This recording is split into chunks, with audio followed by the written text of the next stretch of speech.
this is called The Frog Who Became the Emperor.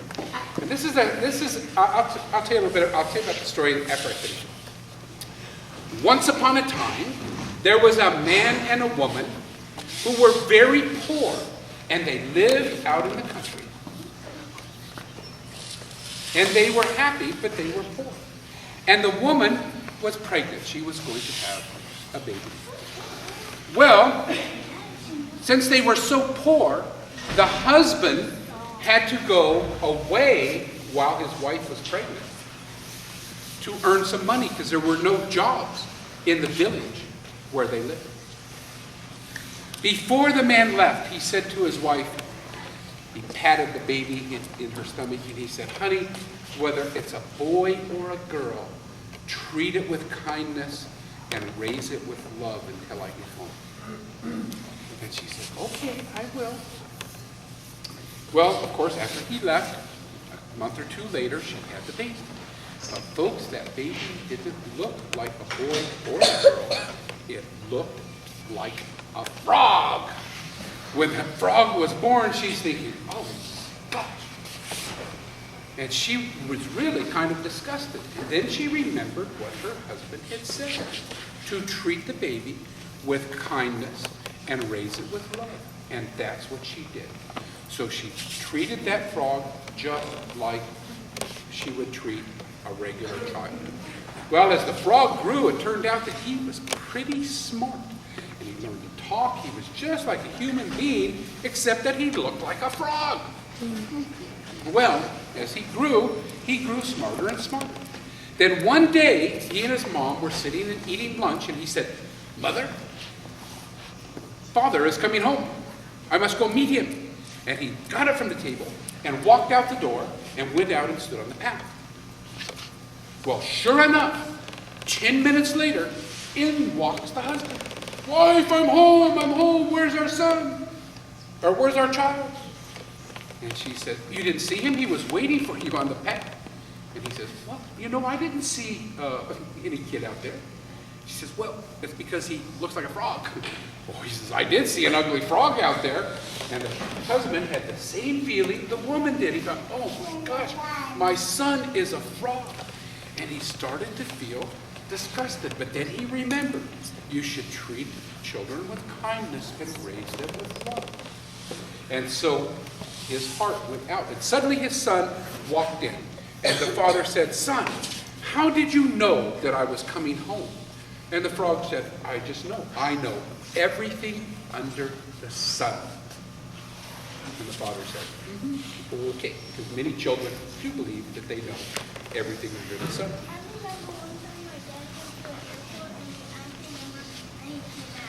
Good. And he probably treats you with kindness and love also, doesn't he?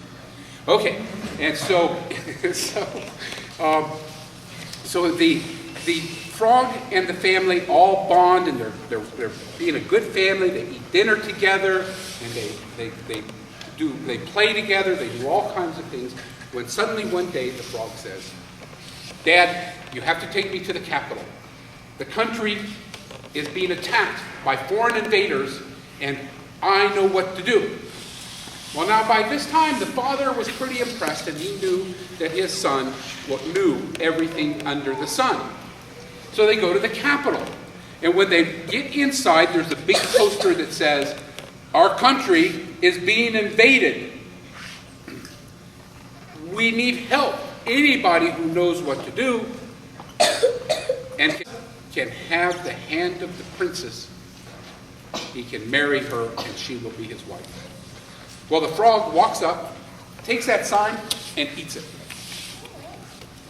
The guards, seeing him do that, knew that he was going to take on the challenge to meet the foreign invaders, the people who were attacking his country. So, they take him to the king. And the king looks at this little frog and says, "What can you do?" And the frog says, "I know everything under the sun, and I can help you." And the king thinks, nobody else has been able to help. I think that we should let the frog help us. He said, "What do you need, frog? Do you need an army? Do you need weapons? What do you need to stop these invaders from coming into our city?" The frog says, I don't need anything but a big fire and hot, hot coals. The king says, okay. And so the emperor says, okay.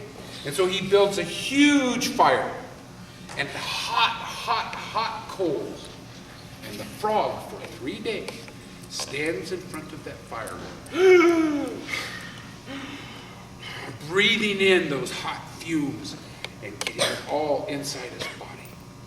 Well, at the end of 3 days, the foreign army is at the gates of the city, and they're throwing spears, and they're attacking with they're attacking with slings and shooting round balls at the city, and the city is about ready to fall. There's fire arrows coming in. And the king says, frog, he says, they are ready to take over our city. What should I do? And the frog says, I'm ready. Open the gates. Open the gates and let them in? The frog says, you've trusted me this far? Trust me. Open the gates. The emperor says, okay. And he says, open the gates. The soldiers go to the gates and open them, and the foreign army comes rushing in. The frog stands there and goes, and shoots out fire and burns the army and causes them to retreat and leave. The emperor is overjoyed. You've saved the city, he says. And the frog says, well, can I have the hand of your daughter in marriage now? And the king thinks, maybe not, because you're a frog and she's a human. You can't marry her. The frog, well, he's a good guy. He says, okay. And the king says, I think I better get my daughter married before this frog wants to marry her again. So he makes a proclamation that says, this weekend, on Saturday afternoon, my daughter will throw an embroidered ball, a beautiful ball that she's made with knitting needles, into the town square. And the man who catches the ball will become her husband. Because he wants any man and no frogs for a son-in-law. Well, she stands there Saturday. There's a throng of men below, just like you've seen at a wedding when the woman throws the bouquet. Well, these guys are all standing there ready to catch that embroidered ball. And she tosses it up in the air, and it begins to float to the ground. And over on the edge of the crowd is the frog, and he goes, and that ball, bang, comes right to him, and he catches it and goes, I caught the ball. And the king says, no, no, no. A man must catch the ball, not a frog. No animals. And the frog goes, okay. And he gives the king the ball back. He gives it to the princess, and she throws it back into the town square. And this time, it's caught by a very handsome man. And the king goes, aha, that's who I want for my son-in-law. And the man brings the ball up, and of course the princess and the man are married, and they begin to live happily ever after. And when the man tells the girl, I'm really the frog. At night, I turn into a frog. And during the day, I'm a man. And he shows her that he has this frog skin, and he can put it on and take it off. Well, the girl doesn't know, the princess doesn't know what to think, but she loves the man she married, so she stays married to him. But she can't keep the secret. And she tells her father. And her father brings the man, and he says, how come you still act like a frog and wear your frog skin? And he says, because it's so warm and cozy in the winter, and cool and refreshing in the summer. And besides, when I wear the skin, I can live forever. Now the king thinks, live forever. I'd like to live forever. Can I try it? And the frog says, certainly. Here, put on the skin. And the king takes off his robe of being emperor and places it down. And then he puts on the frog skin. But suddenly he discovers he's trapped in the frog skin, and he will be a frog forever.